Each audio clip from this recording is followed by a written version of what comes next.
Yan. Kaya yun, medyo okay na. Madami na ako napamili. Para doon sa business. Oo, nakakatuwa naman. Oh, si Sar.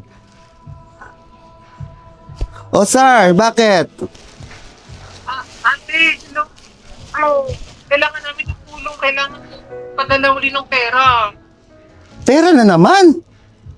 Oo, ate. Kasi, alam pala ang problema nitong si Uye. Sinala niya yung titulo ng lupa natin.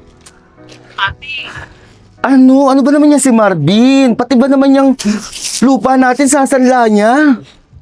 oo ate. Ngayon lang namin nalaman na ang laki pala ng utak ni Kuya doon sa kanyang mga dahilan kasi nga yung kanyang mga magpatutugal niya. Eh nako, dapat sabihin nyo na wag na magsugal para hindi na ano sa pera. Eh, hindi nga namin alam na nagsusugal. Ngayon lang namin nalaman, pabalik-balik na kasi yung naninigil sa kanya eh. Yun ang ginawa niya, sinanlan niya. Ngayon kailangan namin bayaran niya. Eh gagawin ko ng paraan. Hindi pa ako makakasigurado. Basta sasabihin ko sa'yo, kung meron na akong pera, tsaka ako magpapadala sa'yo. Eh, kaso, ate, ito pa. Si Marquis, so anak ni Kuya. Hindi rin ngayon napapapasok na sa school. Kasi nga, ayaw pag-examine. Ang laki pa rin pala ng bayad din sa eskwelahan. Hindi rin namin alam paano gagawin, paano babayaran. Kailangan. Signan mo yan. Pati yung anak niya, hindi na niya naaasikaso. Diyos ko. O siya, sige. Gagawin ko ng paraan niya na makapagpadala sa inyo ng pera para dyan sa school ni Marquis. Tapos tsaka dyan sa lupa para matubos na yung titulong yan.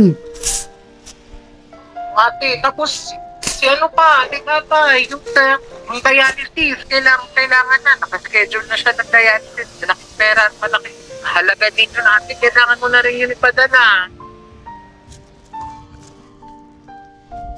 Ay, Sar, sige. Titignan ko. Eh, kamusta naman si tatay? Eh, ayos naman ate sa ngayon, pero kung hindi matutuloy yung dialysis, doon ako hindi makakasigurado, yun ang huli sinabi ng doktor niya, kaya kailangan talaga natin ng malaking halaga. Sige, gagawin ko ng paraan yan lahat. Magpapadala ako sa'yo para may bayad mo doon sa titulo ng lupa, para doon sa pag-aaral ni Marquis at saka dyan sa dialysis ni tatay. Sige, asahan na lang namin agad dati ha, babay po. O siya, mag-iingat kayo dyan. Okay ate, bye-bye.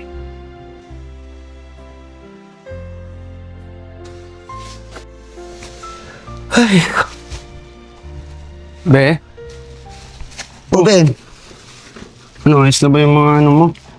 oo, okay lang ako. Ano ka ba? Ito, ang dami nating order. Ang daming umorder. Sina Mrs. Cruz, umorder ng ulam. Si Aling Tasha, umorder din ng ulam. Kaya, ang dami. Ikaw magdi-deliver doon, ha? Oo, sige na, okay na. Okay ka lang ba Ikaw- talaga? Oo, okay lang. Okay lang ako. Huwag ka mag-alala. Sige na. Tuloy mo lang yung iyak mo. Labas mo yung bigat ng nararamdaman mo. Okay lang yun, be. Okay lang yun. Dito lang ako. Hirapan na ako. Lahat na lang sa akin ni nasa eh. Hindi, okay lang yun. Lahat na lang. Lahat na lang. Ako sumasagot.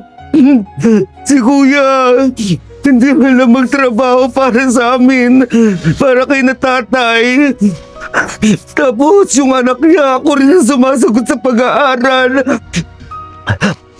Ako na lahat. Ngayon may sakit din si tatay. Kailangan na yung dialysis siya. Okay lang yun, be. Dito lang ako. Tutulungan kita. Mahirapan lang ako eh.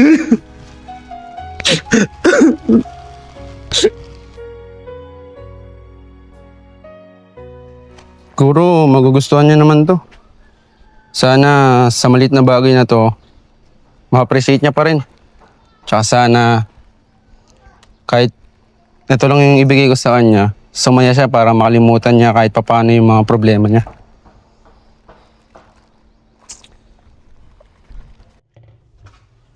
Be? Oh, be. Ginagawa mo? Eto, naghuhugas ng pinggan yung pinagkainan natin kanina. May papagawa sana ako sa'yo eh. Kasi Papagawa? may regalo ako sa'yo, be. Pero gusto ko pumikit ka muna. Eto naman, kailangan pang pumikit. Para surprise nga eh. Sige na, pumikit ka muna. Parang bata, ha? Sige na, pumikit ka na. Dali lang. Sige na, mamaya na yan. Oh, eto, nakapikit na ako. Suot mo to, be. Ano yan? Sige na, lumilit ka na. Oh, tsinelas. Ganda, no? Sorry, be ah. Ngayon lang kasi yung kaya ko eh. Pero sana kahit pa paano, makalimutan mo yung mga problema mo. Tsaka lagi kasi kitang nakikitang nakapaa eh. Kaya binilang kita kahit pa paano ng tsinelas. Sorry, mura lang eh. Pasensya mo na yung nakayanan ko. Buti ka pa nga eh. Naiisip mo ako na bigyan ng ganito. Yung pamilya ko walang ginawa kundi humingi. Pera dito, pera doon. Walang problemahin yun. Tsaka huwag kang umiyak sa tsinelas lang. Sa susunod, mas malaki pa yung bibili ko sa'yo. Mas maganda pa. Kaya, huwag mo nang isipin yun. Salamat.